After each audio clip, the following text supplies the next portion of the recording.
നമസ്കാരം. വയനാട് മേപ്പാടി മുണ്ടക്കൈ ഉരുൾപൊട്ടലിൽ അതിസാഹസികമായി രക്ഷാപ്രവർത്തനം നടത്തി പരിക്കേറ്റവർക്ക് പ്രാഥമിക ചികിത്സ നൽകിയ നഴ്സ് എ സബീനയ്ക്ക് തമിഴ്നാട് സർക്കാരിൻ്റെ ആദരം.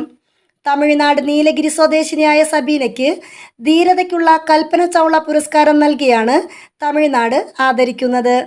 കൽപ്പന ചൗള പുരസ്കാരം മുഖ്യമന്ത്രി എം.കെ. സ്റ്റാലിൻ സബീനയ്ക്ക് സമ്മാനിക്കും. വയനാട് ഉരുൾപൊട്ടുണ്ടായ ആദ്യ ദിനത്തിൽ കുത്തിയൊഴുകുന്ന മലവെള്ളപ്പാച്ചിലിന് മുകളിലൂടെ സിപ്പ് ലൈനിൽ തൂങ്ങി മറുകരയിലെത്തിയ സബീന പരിക്കേറ്റ 35ഓളം പേർക്കാണ് പ്രാഥമിക ശുശ്രൂഷ നൽകിയത്.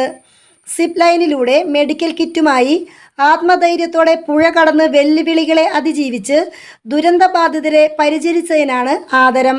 ആരോഗ്യമന്ത്രിയാണ് അവാർഡ് പ്രഖ്യാപിച്ചത്. ഗൂഡല്ലൂരിലെ Shihab Thangal centre for humanity health care ആതുര സേവന വാളണ്ടിയർ വിഭാഗത്തിലെ നഴ്സാണ് സബീന. സ്ഥലത്തെത്തിയ STHS പ്രവർത്തകർക്കൊപ്പം സബീനയുമുണ്ടായിരുന്നു.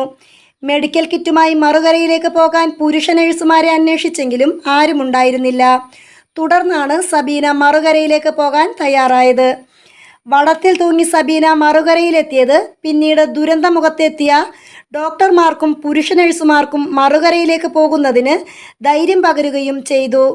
ഉരുൾപൊട്ടലിൽ നിന്ന് ചൂരൽമലയിൽ നിന്നും മുണ്ടക്കൈക്കുള്ള പാലം തകർന്നതോടെയാണ് വടത്തിൽ തൂങ്ങി മറുകരയിലേക്ക് പോകേണ്ട സാഹചര്യമുണ്ടായത്. സബീനയുടെ രക്ഷാപ്രവർത്തനത്തിന് സാമൂഹിക മാധ്യമങ്ങളിൽ ഉൾപ്പെടെ കയ്യടി നേടിയിരുന്നു. News desk മലയാളാക്ഷരം.